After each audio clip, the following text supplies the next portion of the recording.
She fell to her knees, her face buried in her hands, the tears streaming down her cheeks. For a moment, the 21-year-old from Quezon City couldn't breathe. The weight of a lifetime, of a nation, of an entire people, had just been lifted off her shoulders. She had done what no Filipino player had ever done. She had won a WTA Tour singles title. But as she rose to her feet, as she clutched the trophy, as the crowd roared her name, something else happened. Something that would reveal the truth about Alex Eala. Something that would confirm what millions had suspected all along.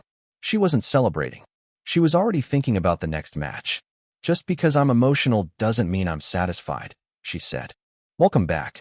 If you've been following the WTA Tour this season, you've heard the name. Alex Eala, the Filipina sensation who has taken the tennis world by storm. The 21-year-old who has defeated Grand Slam champions, sold out stadiums in 30 minutes, and become the first Filipino in history to win a WTA Tour singles title. But behind the victories, behind the smiles, behind the history-making moments, there is a story that few people know. A story of relentless pressure. A story of a serve that critics said would never hold up. A story of a young woman who has been forced to grow up faster than anyone should. And now, for the first time, Alex Eala is revealing what everyone suspected. The truth about her journey. The truth about her mindset. The truth about what it takes to carry the hopes of a nation on your shoulders. Before she was a champion, before she was a national hero, before she became the most exciting player on the WTA Tour, Alex Eala was just a little girl with a dream. She started playing tennis at the age of 4. Her grandfather, Roberto Maniego, introduced her to the sport. He became her first coach, and he taught her something that would stay with her forever. I went to train every day after school with my ruffled socks, light-up shoes and chubby cheeks, she would later recall. Her mother, Riza, was a swimmer who won a bronze medal at the 1985 Southeast Asian Games. Athletic success ran in the family, but tennis was different. In the Philippines, tennis was an afterthought. Basketball and volleyball dominated the sporting landscape. There were no grass courts, no tennis tradition, no Wimbledon champions. And yet, Eala dreamed. At 12, she won Les Petits as a prestigious junior tournament in France whose past champions include Rafael Nadal and Martina Hingis. The victory caught the attention of the Rafa Nadal Academy. At just 13 years old, Eala left her family, her friends, and her homeland behind to move to Mallorca, Spain. She carried little more than a racket bag, a relentless work ethic, and a dream that once seemed distant for a Filipino tennis player. But the dream came at a cost. At the academy, she was surrounded by the best young players in the world. She was forced to adapt, to improve, to grow. But the pressure was relentless. Not just from the competition, from the expectations, from a nation that had never had a tennis star like her. By 2022, she had become the first Filipino to win a junior Grand Slam singles title, triumphing at the US Open without dropping a set. But the transition to the professional tour was brutal. The critics were quick to point out her weaknesses. Her serve, they said, was too slow, too predictable, too easy to attack. She was winning matches she wasn't supposed to win and beating opponents she had no business beating. I can't say that I'm perfect at it, definitely far from perfect, but that's what I strive to be, she admitted. The doubters were loud. The pressure was immense. But she refused to give up. The turning point came at the 2025 Miami Open. Eala entered as a wild card.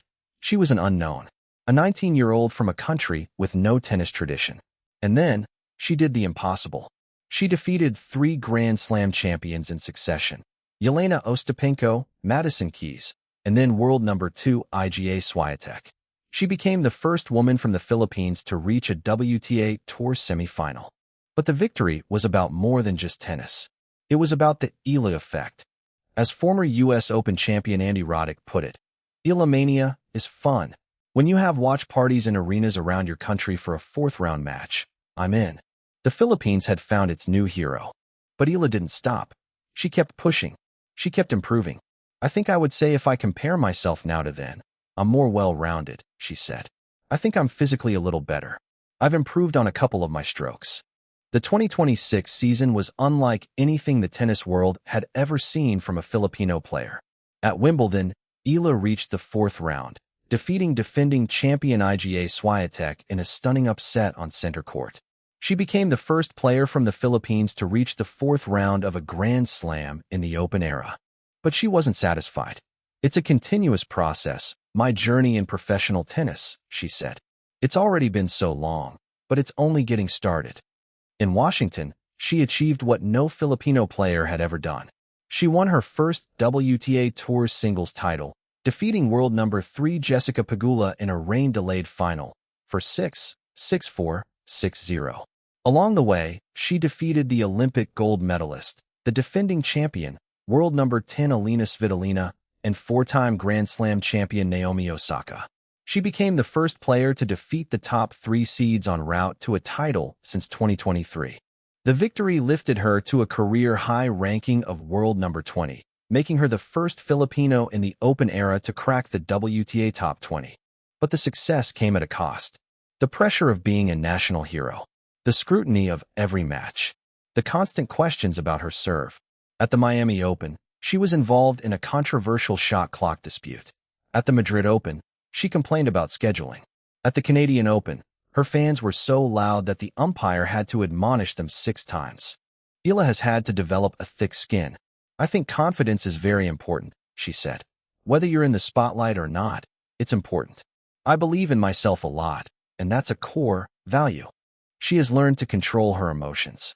"One thing that I've learned is how to control my emotions. It's a way of handling myself better," she said. "It's how I could dictate my emotions rather than let my emotions dictate me." But it hasn't been easy.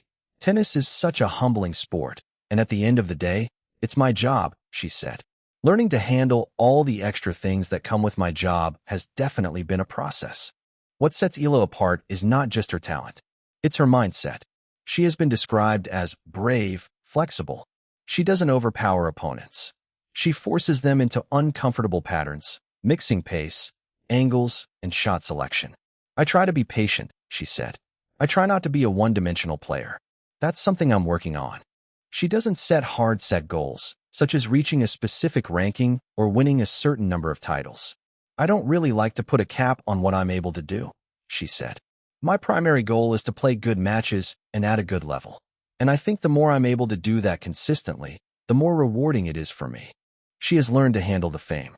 "When you feel this much love, it's hard to get used to," she said. "Every match is different, so every match is special for its own unique reason." And she remains grounded. Training, preparation, practice, a good mentality, a will to win, a will to endure and try to find solutions, she said. "I can't say that I'm perfect at it, definitely far from perfect, but that's what I strive to be." Eala's legacy extends far beyond the tennis court. She has inspired a generation of young Filipinos to dream big. "I think they should take away that dreams should be big," she said. "You can take inspiration from anything that you want. Just be the best version of yourself, because you never know where that will take you." She has become a symbol of hope for a nation of 110 million people. "It's an honor to be able to pave the way for young girls," she said. "It would be the honor of my life to be able to inspire others." Even her opponents have acknowledged her impact. Jessica Pegula, the world number 3, called Eala the future of the tour. Venus Williams, the 7-time Grand Slam champion, called her a world star. Greg Rosetsky, the former British number 1, has hailed her as the most exciting player on the WTA Tour. Eala's impact is visible everywhere she goes. Cues to see her player growing. Tennis courts in the Philippines are filling up. "Everyone comes up to me whenever I go back to Manila saying it's so hard to get courts," she said. "That's a good thing because when I was younger the courts were empty, nobody was playing." The final point had landed. The crowd had erupted. And Alex Eala had done what no Filipino player had ever done. She had won a WTA Tour singles title. But as she rose to her feet, as she clutched the trophy, as the crowd roared her name, she revealed the truth that everyone suspected. She wasn't satisfied. "First and foremost, it's an achievement for myself. It's a personal achievement," she said. "I've worked really hard. And oh my gosh, winning a 500 is insane." But she was already thinking about the next match, the next challenge, the next opportunity. "It's already been so long, but it's only getting started," she said. The true measure of Alex Eala is not in the trophies she wins, the records she breaks, or the goals she achieves. It is in the millions of lives she touches. The children who grow up watching her, dreaming of becoming like her. The fans who see in her a reflection of their own struggles and triumphs. The nation that rallies behind her, united by a shared dream. To all my supporters, thank you guys. Especially to the Filipino community here in DC and back home. Wherever you are in the world, she said. I really feel all the love. Maraming salamat, mga kababayan. The final whistle had blown. The celebration was over. But Alex Eala's journey was just beginning. She had revealed what everyone suspected, that she was never satisfied, that she would never stop pushing, and that she was destined for greatness. And that is the greatest legacy of all,